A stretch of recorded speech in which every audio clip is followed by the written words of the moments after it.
from the dining table to the policy table. The neglected voices of the poor.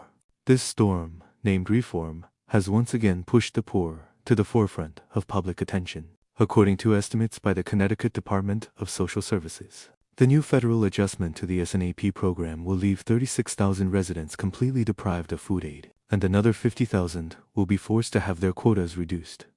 For decision makers, this might just be a cost saving on paper, but for those ordinary people struggling between low pay, unemployment, illness, and caregiving responsibilities, this means hunger. For a long time, the Heat and Eat project has helped poor families obtain more food stamps with less energy consumption subsidies. This is a kind policy design that makes the welfare system more humane. However, now it has been tightened to the point where only the elderly and the disabled are eligible, meaning that thousands of working families, single mothers, and tenants will be excluded.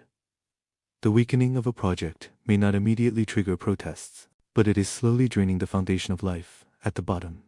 What is even more chilling is the redefinition of labor.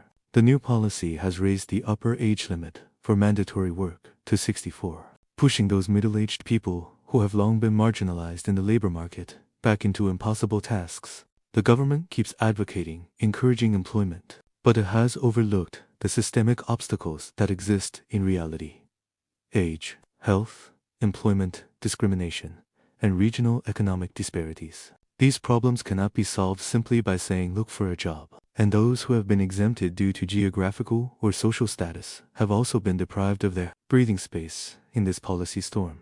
Homeless people, veterans, former foster youth, immigrants, they are no longer regarded as people in need of help, but are classified into the statistical table of must-be. This kind of exclusion carried out in an institutionalized way is essentially a mild yet fatal form of social violence. The most direct consequence of cutting welfare is not only an empty refrigerator, but also a lost sense of trust. If a society fails to leave room for the weak, so-called economic growth will turn into a false prosperity. Policies can be precisely calculated, but people's hearts will not be replaced by data. The silence of those residents deprived of food does not mean they are not in pain.